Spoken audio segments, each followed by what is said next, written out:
The proclamation that occurred on August 17, 1945 was an important milestone in the history of our nation. This event was a statement that the Indonesian nation was independent and no longer want to be under the colonial rule of other nations.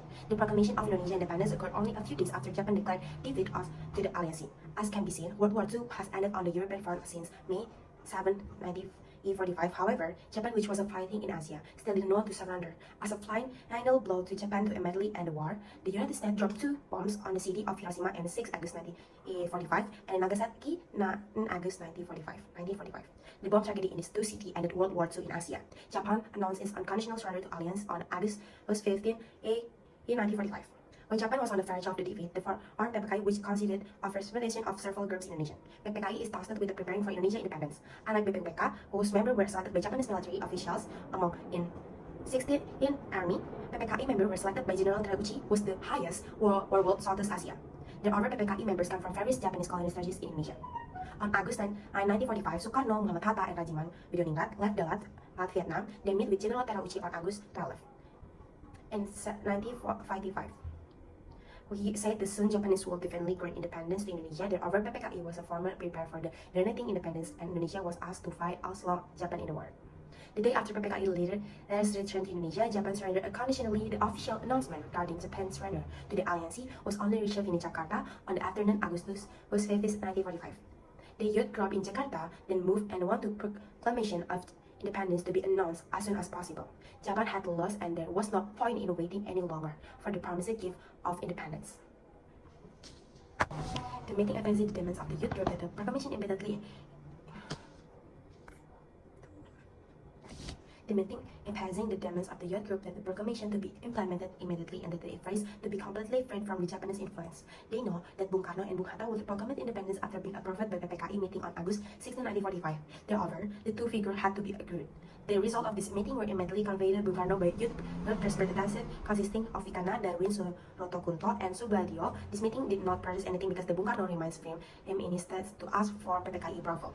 The youth realized that their movement had to be supported by the firepower PETA and Heiho. For this purpose, two young men, namely Yusuf Kunto and Surkamat, contacted the PETA hostel on Jalan Jagomonski at first, as the youngest request was rejected by Sudan Kosiki, but the request was successful after received proposal from Chairul Saleh. PETA secretly gave the weapons and the young men, which kept their armatures and several house. At midnight, the young and student gathered on Jalan Cikini 71. To discuss the failure, the President Bung Karno and Bung Hatta, they decided to take the two leads nation out of the town to make a proclamation there. On the evening, in 15 August 1945, there was an intense confusion between Ikana, Chairul Saleh, Darwin, and friends and Sukarno at his residence on the Jalan Pegangsaan Timur number 56, Jakarta. They urged Bung Karno and Bung Hatta to be willing to be proclaimed independence without waiting for PPKI session on August 16, 1945. However, the two figures refused, yet requested after falling to convince two leaders. The young held meeting Cikini further agreed to exile these two figures to Rengas Dengklok. Bung Karno and Bung Hatta were picked up by PETA members in the early hours morning when they were about 8 hours taken to Rengas Dengklok. Sukarno and Hatta were there for almost full day. Even though they wanted two figures immediately carry out the proclamation without having anything to do with Japan, they still did not dare oppose their will and the figure. Once again, the youth felt Bung Karno and Bung Hatta to be willing to proclaim Indonesian independence in there. Meanwhile, in Jakarta, an agreement was reached between Ahmad Subarjo, representative of the old group, and Wikana, representative of a young group, so that the proclamation should take place in Jakarta. This was supported by Red Army Tadasi Maeda, willing to provide this residence and as a meeting place, and was willing to grant their safety. Based on the agreement, Ahmad Subarjo, accompanied by Yusuf Kunto, went to Rengas Dengklok to pick up Sukarno and Hatta. When the group arrived at Rengas Dengklok, it was starting to get dark. At the place, Ahmad Subarjo also success as on the yacht promised that the proclamation will be announced on August 17, 1945. With Ahmad Subarjo granted that Sukarno and Hatta were finally received by the yacht returned to Jakarta. These two figures arrived back in Jakarta in the evening. The sudden announcement of Japanese defeat made the yacht move to seize movement. Meanwhile, the absence of firm stance on official announcement from the Japanese government, Indonesia had made other groups choose to be However, Japan still has a strength and weapon in Indonesia. However, both old and youngest group also have the same ultimate goal, namely Indonesia independence. Sukarno and Hatta took the time to return to their respective homes. Before leaving, they returned to Maeda House. Meanwhile, Hatta asked Subarjo to contact PPKI members who had gathered in Jakarta to come to Maeda House at the midnight to prepare the proclamation. After arriving at the Maeda House, Sukarno and Hatta tried to meet Major General Nishimura to convey plans for the proclamation of independence. However, Nishimura was unable to provide a certificate answer. Japan had surrendered and was ordered to maintain status quo, so that they couldn't realize the promised independence to Indonesia. However, Nishimura gave the impression of allowing the Indonesian leaders to continue the plan to proclaim independence without officially support by Japan.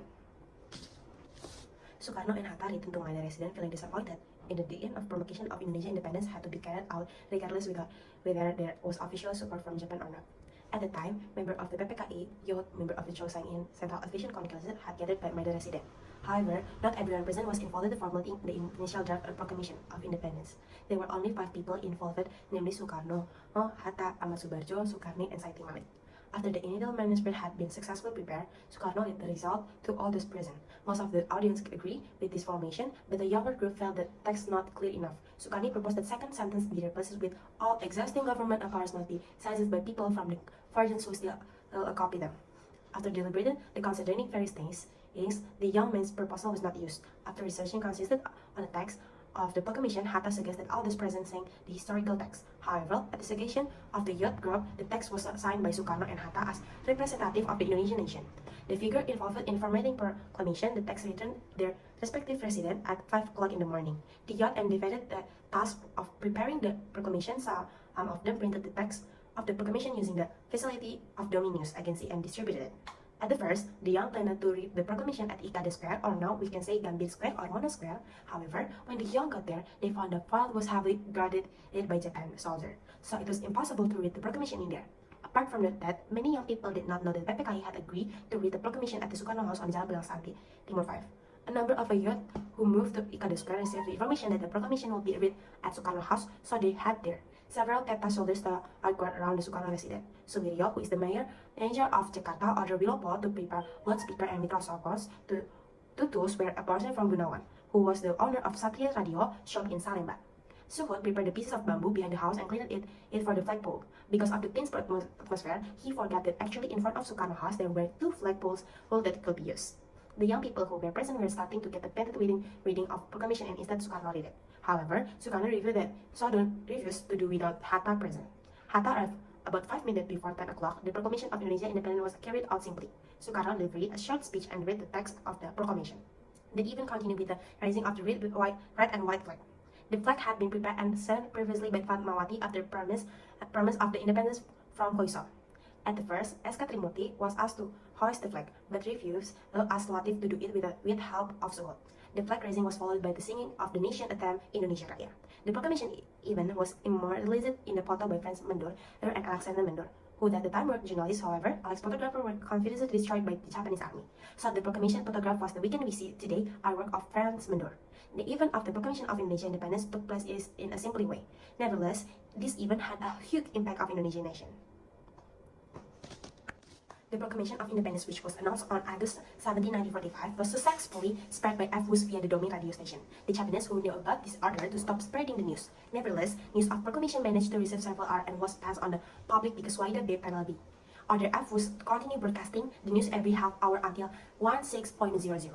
To avoid censorship from the Japanese army, there were times when news of proclamation was distributed in the regional language. For example, Radio Surabaya, which broadcast with the news in Madura's language, which was unknown to the Japanese. The youth in Jakarta who were involved in the events surrounding the Proclamation of Independence all managed to print the text of the proclamation and distribute it to several young men were assigned according to delivery and manuscripts and convey the news of the Proclamation of Indonesia Independence to various regions. News of the proclamation was also spread through various newspapers circulating at the time. On the same days as the Ikada meeting in Surabaya, a flight carrying intent recorded that the time that Allied troops had arrived and freed some of the Europeans who had presently been Japanese prisoners of war. Some of them stayed at the Yamato Hotel. The Dutch people also experienced euphoria because Japan had lost they had been liberated, so one of them named Plogema raised the Dutch flag. The Surabaya resident warned that flag should be taken down, but this request did not receive a good response. Moreover, Surabaya Young then stormed the hotel through the blue color from the Dutch flag. The flag was hoisted again as a red and white flag.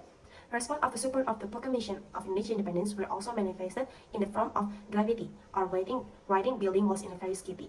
The graffiti shows enthusiasm and Europe of Indonesian independence, many of the graffiti written by English. The young actually want to draw attention of the Alliance International with the struggle of the Indonesian people, independence and self-determination. For the reason, many of the slogans for the Proclamation of Indonesia Independence on the walls of buildings are written by English. Indonesian people who were in Egypt heard the news of the Proclamation of Indonesia Independence via radio broadcast on August 18, 1945. The news was not only welcomed happily by Indonesian people in there, but also by Egyptian people who reviewed the report in the system through the mass media. Indonesian who worked as a sailors and dock workers in Australia went on a strike and refused to serve on Dutch ships leaving for Indonesia because they did not want to be a colonist again by Dutch again. This strike movement was only followed by Australian workers who support Indonesia independence. The solidarity movement was documented in a film entitled Indonesian Calling by Joyce Evans, the support of the Liberty Party in Australia for Indonesia independence.